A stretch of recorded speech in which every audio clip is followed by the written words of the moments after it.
Cristina Grunauer. Doctora. Muy bien, muchas gracias ¿Cuál por es el origen invitarme. de su apellido?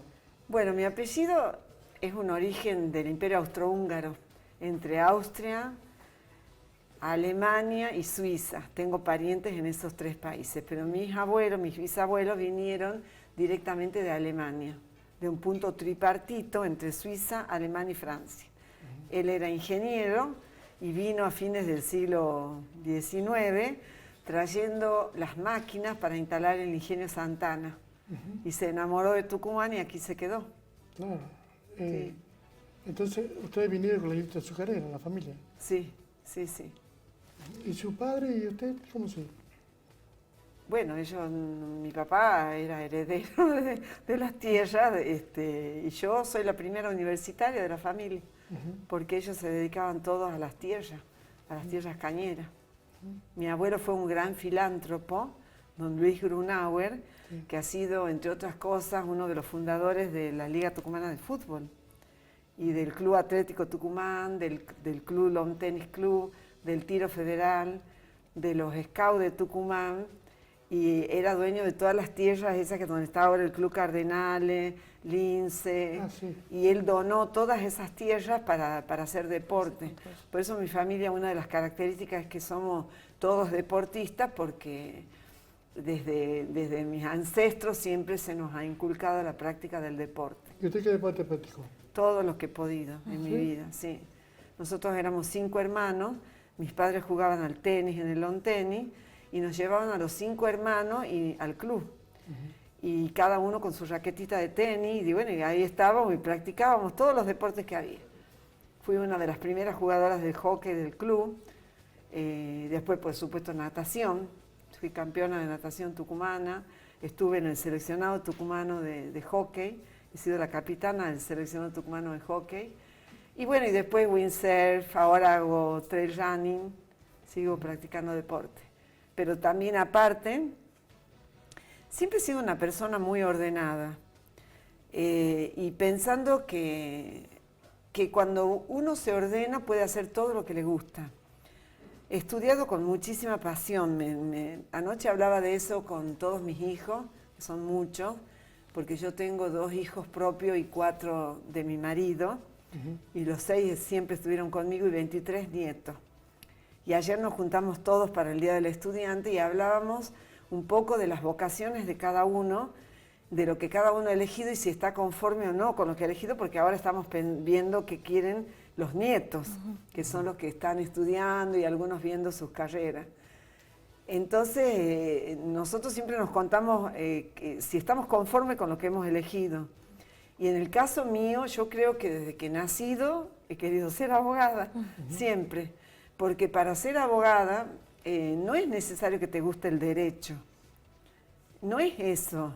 Es lo que yo les contaba, lo que le decía a los nietos. Uno puede estudiar una carrera por influencia quizás de la familia, de los padres, de alguna persona que tiene como referente. Pero lo importante que tienen que saber los jóvenes cuando eligen una carrera es ver el futuro. ¿Y qué les gusta a ellos como personas? ¿Qué les gustaría hacer? Porque aparte, porque el estudio de la carrera abarca un tiempo limitado. En cambio, la profesión que uno ha elegido es para siempre. Entonces, ellos tienen que pensarlo así. ¿Qué me gusta? ¿Y qué quiero hacer después? ¿Y por qué lo quiero hacer? Bueno, volviendo al caso mío, yo siempre he sido una persona, desde muy chica, por eso he sido capitana del equipo y he llevado mucho adelante, también jugaba al vóley en el colegio, a pelota al cesto. Y lo que yo veía en mí, no solo que me gusta estudiar, me gusta mucho leer, me gusta estudiar, me gusta mucho escribir, tengo mucho escrito, mucho sobre temas que siempre me han interesado, sino también que en mí particularmente y desde muy chica, cuando yo notaba alguna situación de injusticia, yo me metía, de chiquita me metía a defender siempre la parte más débil.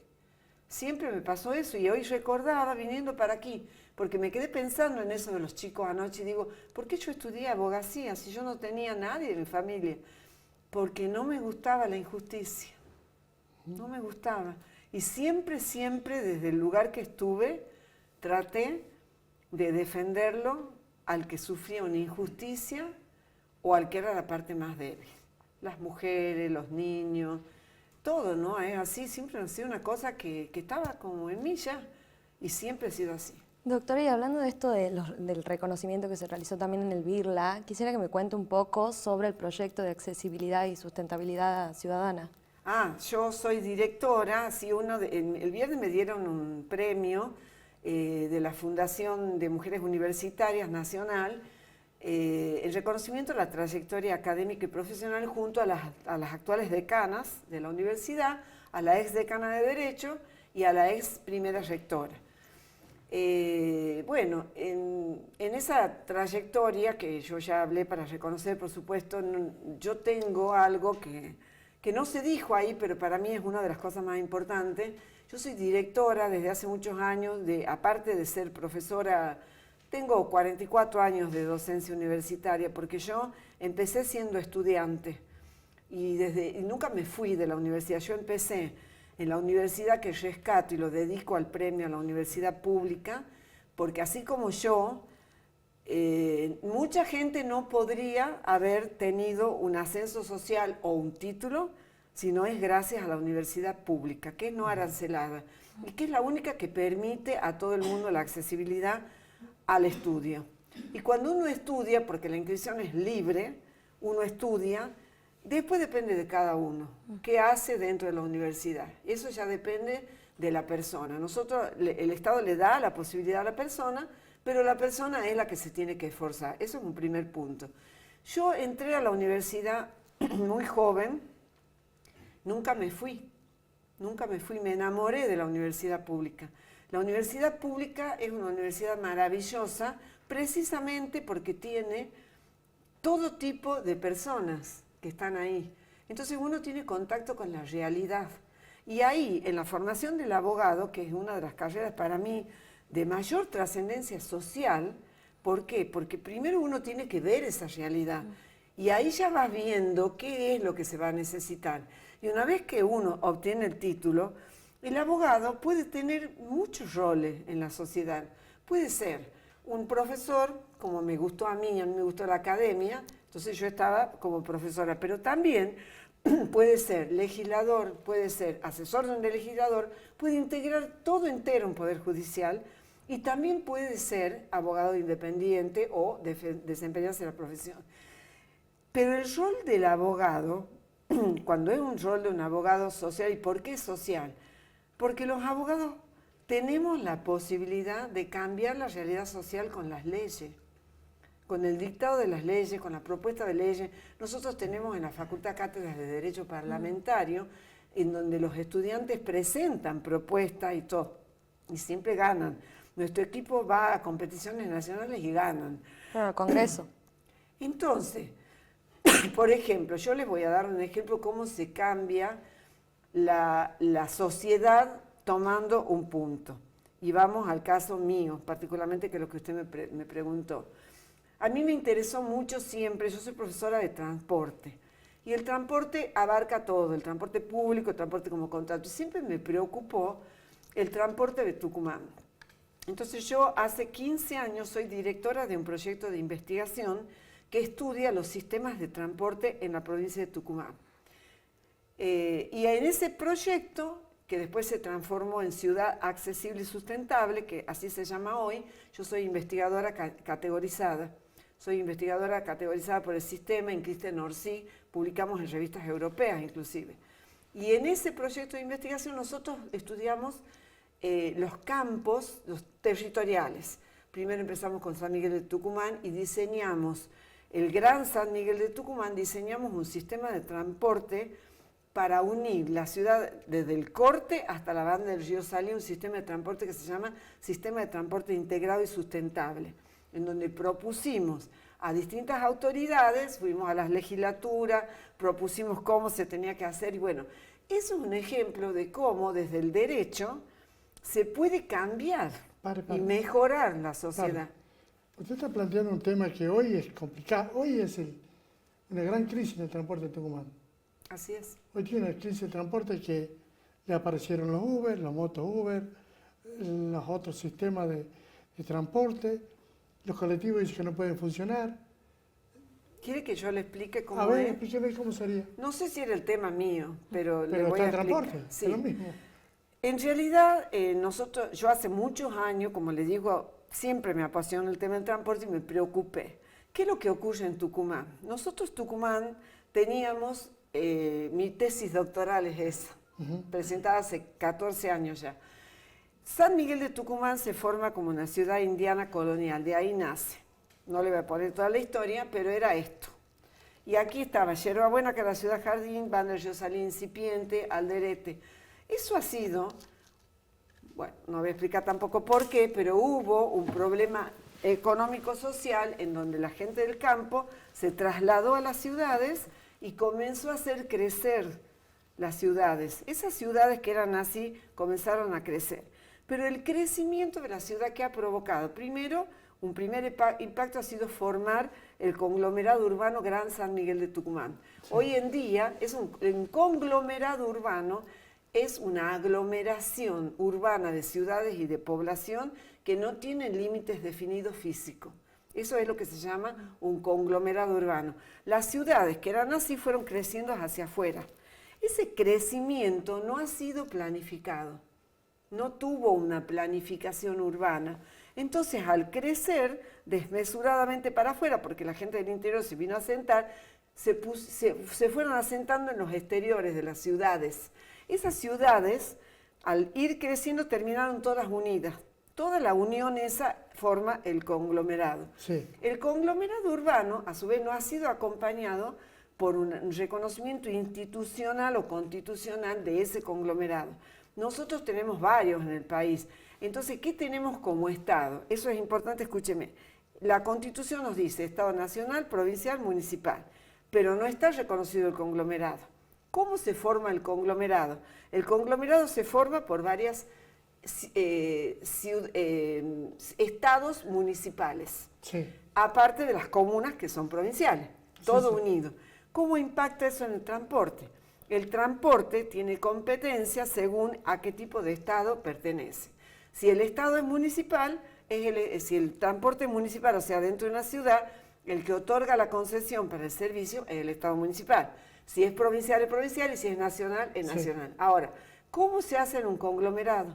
Todos los estados, salvo el nacional, tienen competencia, y ahí es donde está el problema. Porque lo que tienen que hacer, que es lo que yo propuse en mi tesis y además en el proyecto, creo que tienen que crear lo que ocurrió en la Unión Europea, un sistema de transporte integrado, formando un ente interdisciplinario e interadministrativo con delegación del Estado provincial y del Estado municipal que controle todo el servicio y hacer una sola línea que tenga líneas secundarias. Pero hoy en día los transportistas, los de ómnibus, dicen, mirá, se me llenan de motos Uber. Eso es otro problema. Pero ese es el problema de hoy. Escúcheme. ¿Cómo lo resuelve esto? Usted tiene ese conglomerado, que había una forma de diseñar que creo que todavía están a tiempo de hacerlo. Este conglomerado une en el medio las ciudades y después tiene los carriles secundarios. Sí. ¿Por qué? Porque en las afueras, usted va a ver, si usted va de adentro de la ciudad hacia afuera, ¿cómo se conforma las afueras? ¿Cómo se ha conformado? De dos modos. Primero, se formaron por ese gran movimiento social, se formaron las villas miserias. Esas villas miserias, nosotros decimos villas miserias, o bien barrios carentes o barrios vulnerables, ¿cómo se forman? Por ocupación de terrenos fiscales donde la gente va y se asienta. Así se va formando uno tras otro y se van formando. ¿Por qué? Porque la gente no tiene dónde vivir. Esa formación urbana no está planificada, no tiene calles, no tiene servicios de infraestructura, nunca fue planificada por el Estado porque la gente fue y se asentó. Y eso hoy, que era así, es así. ¿Cómo también se forma? Por countries privados, barrios privados, que... Entonces está para los pobres y para los ricos. Bueno, pero eso ha sido producto de la realidad. Entonces, los barrios y country privados tienen una realidad distinta, porque esos tienen un alto poder adquisitivo o un poder adquisitivo medio. Entonces, esa gente tiene transporte porque tiene auto. Y ellos además tienen una infraestructura que les han hecho cuando les han vendido el lugar para sentarse. Pero la gente, yo tengo en mi proyecto de investigación, además he creado el Observatorio Ciudad Accesible y Sustentable, nosotros estudiamos cuáles son las personas que más necesitan. Son las primeras, las que están en los barrios vulnerables. Esas no tienen calle, no tienen infraestructura y no tienen auto.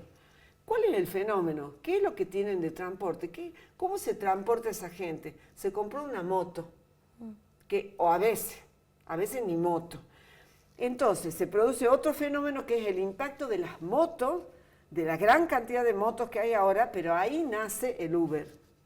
El Uber nace de una necesidad de la población, ¿entiende? ¿Y por qué?